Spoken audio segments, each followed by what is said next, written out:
Hi guys, welcome to another episode of Living Life at Life View. I am your host, Dr. Veronica Garcia, and today I am joined by a super spectacular alumni of Life University, Dr. Marc Ellis. Hi, welcome. How are you? Thank you. Doing wonderful. I'm so happy to have you here and so happy to get to shine a light onto all the things that you've been working on and the way that you've been inspiring our students, but also our alumni. So let's dive right in. Okay. Talk to me, what inspired you to become a chiropractor in the beginning? Well, I had a background in martial arts. Okay. And so I was doing a lot of training in martial arts, and then I wanted to become more expert in the healing arts. And so that was an evolution for me, was to become a chiropractor and bring that to my martial arts community.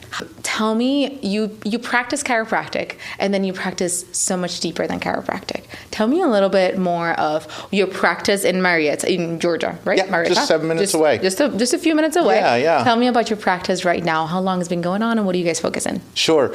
Well, for me, I think it's all chiropractic, actually. Yes. I like to read Dr. D.D. Palmer's work a lot and things like that. And, he was a magnetic healer, which was really the science of the day. It was realizing that electricity was bringing movement and life to the body. And then he evolved into chiropractic. And so, but I have the martial arts background, and then I'm also a massage therapist, and I'm a founding member of the Fascial Research Society. So I blend a lot of myofascial techniques and light force techniques, but I also like to do a lot of, high velocity adjustments. And then I like to work every area of the body. So what I'll do a lot of times is I might adjust your talus while you're standing, and we can talk about that a little bit in regards to the tennis. Yeah. And then I triple board certified in neurology. So after my graduation, I diplomated in neurology. I'm on the neurology board. I love that. And I love that you went back to, hey, it's about D.D. Palmer. It's about how it all started. It's about the green books. It's about chiropractic as a whole, because I love having those conversations. Even in practice, it's so much than just the back pain, but I understand where you're coming from. Let's start there and then continue branching out into the deepness of it. Yeah. Tell me, you mentioned something about the tennis. What did you mean about the tennis? Well, so I think one of the exciting things recently is I'm actually a professional tennis coach. I love that. Which I find kind of humorous. One of my students in my technique, I have a technique called myosynaptics. Yes. And one of my students is Jacob Meyer, and he learned and went out on the tennis tour, and he became a coach and a physio out on the tennis tour. And he's taken people to championships multiple times. We've been working together for 15 or more years now. Wow. And so he has a lot of his players come to the clinic, and we go through all of our treatments and techniques with them. And one of them just recently won Wimbledon Mixed Doubles. Tell me about the care in the court. How do the players prepare, and how do you help them prepare? Sure. Well, so particularly for Sem, he came in a few years back, and we did our full workup. So our exam's 3 hours, and we look at balance and eye tracking, and how are all of your, how's your subluxation patterns? How are all your joints in your body? So we go through a very thorough activity, and then we'll treat you in the office, but then we actually go out on the court.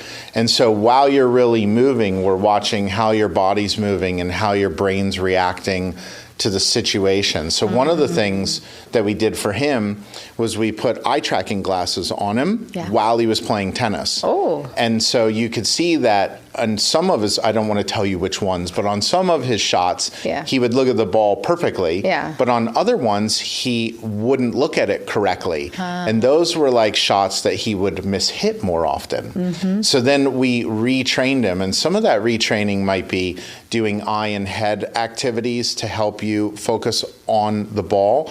But also, like if you have a subluxation in your neck, it changes how your brain reacts to your neck position, and that can change how you're seeing things.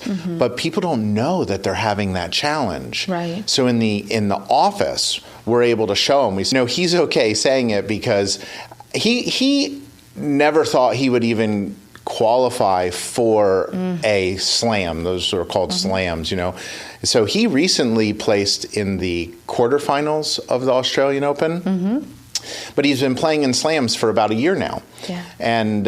And so he didn't think he was going to do that. And so we've been working with him a lot over the years, and now he's qualifying for the slams. He's ranked in the top 40 in the world, and then of course he won the big one, the Wimbledon. So that's amazing. Yeah, that's such a win. I love that. It takes persistency, it takes consistency, and I love having those conversations with our students, but also the people that are listening in. Please, it's not just a quick fix. It's a matter of retraining a lot of these. Chiropractic works every time. 100% of the time. I love it. I love that. I love that it is everything and anything, from those cases of you can't speak or do your simple things that we don't even think about as healthier individuals, to professional athletes and the way that they're performing and the way they're enhancing their life. Fixing just one tiny mistake at a time in the court, because it impacts their whole journey. Yeah. Tell me a fun fact that I heard about the logos. Yeah. Tell me about that. You know, sometimes we work so hard in the profession, you know, and people are always saying nice things, but one of the things that really touched me with Sem and his story was, you know, chiropractic neurology is a really big word. So it turned out that the logo that he wore on the shirt, because he wanted to represent our profession, he wanted to represent our office, he wanted to represent what we as chiropractors had done for him. Yeah. And so he wears the logo on his shirt, but it was too big. So Wimbledon told him that the logo was too big. And so he went through a whole bunch of effort, like really right in the middle of the competition. Him and Jacob Meyer, they're working and worked really hard to get the logo on his shirt because it meant so much to him. And he was able to play the final match and represent our office and our profession. And then he called. He was like, hey, I just want to share with you.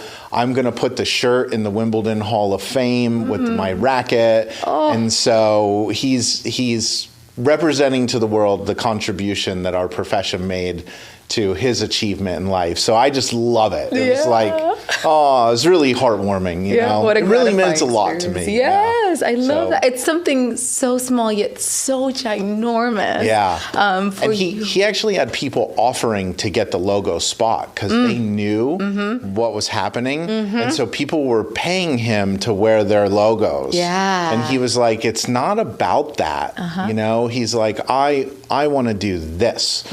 So he didn't take the financial incentives, and he just, because we don't pay him for it, you know, and he just wanted to do it. He's such a good guy.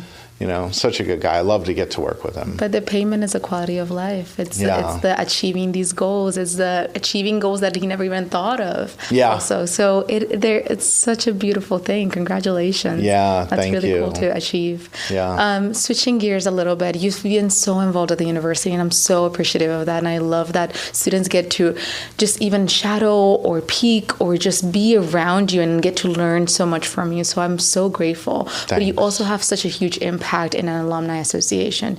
Tell me a little bit about your role for Life University's Alumni Association. Yeah, well, so I'm on the executive committee for the Life University Alumni Association. We actually have a board meeting right after this. Nice. So, and you know, the profession gives to us, and so then we want to give back when we want to. I love that movie, Pay It Forward, you know.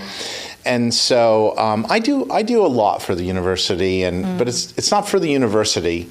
It's really just because I'm enjoying myself. So I'm in the life force community. I do this. I'm a peak doc, so students come over to the office. I think I was one of the first peak doctors ever. That's so cool. Yeah, and so we have, you know, 15 or 18 years of students learning and going out into the world. Alumni Association, we really would like to have more of the students participating, more of the doctors, so that we can keep growing the profession, because realistically, the world does better with us helping people. Absolutely. We're into healthcare, and healthcare matters. Matters a lot, and so we just keep doing it. And for your time, I know you have to run to another meeting, but thank you so much. Thank you for everything that you're giving to the university, to the students or alumni, and then just showing up and loving chiropractic the way that you get to love it and the way that you get to represent it. It is an honor to be in this profession with you. Oh, so thank you so much. I appreciate you taking the time. Absolutely. And we'll see you guys in the next episode of Living Life. I love you. Bye-bye.